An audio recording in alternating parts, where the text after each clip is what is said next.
the most profitable Porsche dealership in the United States is in Naples, Florida. The most profitable Saxton Avenue by revenues generated by square foot is in Naples, Florida. I mean, most people don't realize how affluent this town is. It's disgusting. So what happens when you take a bunch of nerds from Kansas and move us there? So we decided we were going to do podcasting, and we were going to do it really well. We've been experimenting with podcasting in Lawrence, but like a lot of newspapers, podcasting is very honorable and admirable, but essentially they weren't very good.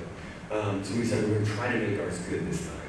We're going to have production values, audio, we're going to hire vocal talent to do our intros and outros. We're going to try to sell it. We're going to try to do a lot of things like that. And it ended up, this is what this podcast sounded like for a 50,000 cert newspaper in a resort town. NaplesNews.com podcasts.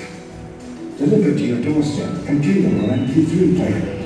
The Naples Daily News covers county and counties like no other. This next part was my publisher's favorite part. He rewinded and listened to it 100 times. This podcast is brought to you by Partners Bank, building futures together. Partners Bank is located at 1575 Pine Ridge Road, number 15 Mission Square in Naples. So then every night when the paper was put to bed, the lead copy desk editor would kind of grab the 4 or 5 stories that he thought was the best in the paper, local stories, kind of condense them down to more like radio format, and then go to our podcast studio and read them. Now, our podcast studio was awesome because it looked a lot like a newspaper's kitchen. So every day our executive editor would go into the newsroom about 3 o'clock and he would say, Gina, I just read your story. It's fabulous. Can you go to the podcast studio and talk about it for a little while? And the only advice we gave our reporters was, you're not a columnist, you're not an analyst, just tell us what you know. Don't tell us what you think, don't speculate, tell us what you really know, just like you would to talk to an editor. We also, Naples is very, very rich, very, very Republican. So voter turnout in Naples, about 108, 109%. So covering elections is very important. So we really went deep here. So we built lots of evergreen content. We worked with our editors to get like everything you need to know to vote. And they would normally publish this in print, but they would publish it like 5 days before the election. We wanted it 5 weeks before the election, and the editor gave it to us. We built these huge bio pages for all of the elected people running for elected office, where it had links to stories we've written about them, questions, basic bios, links to their official websites. We would even link to other newspapers who've written about them. My favorite thing was called the candidate selector. So you could click on what district you lived in, and then we would say, read these 5 questions and tell us how you feel, which one of these answers most closely represents how you feel about this question. And then once you read all that, you could then click submit, and we would show you which candidate answered the most amount of questions the same as you.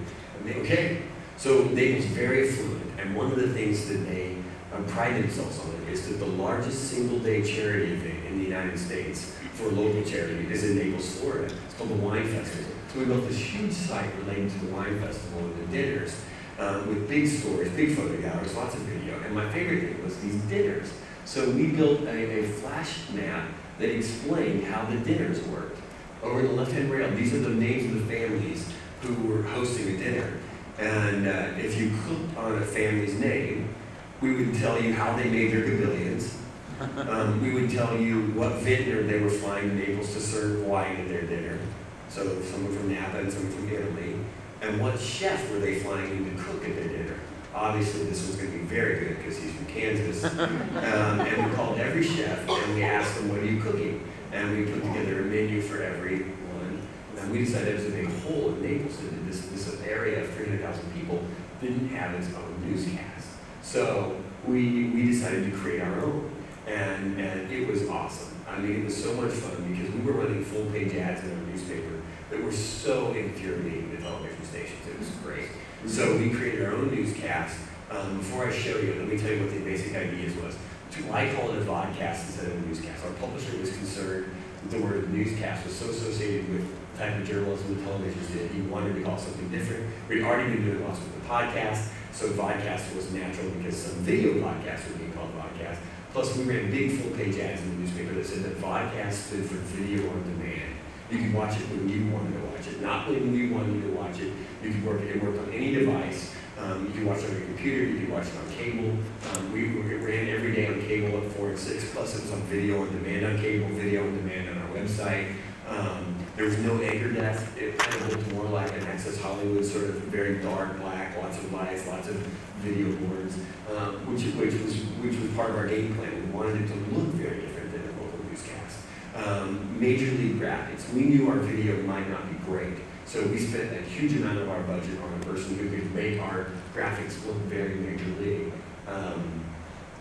And then the interesting contradiction was watching Studio 55 versus listening it. If you were watching it and couldn't hear it, you might swear to God you're watching Access Hollywood. But if you were listening to it and couldn't see it, you would swear to God you were listening to the most serious NPR newscast you'd ever heard, because it was real news.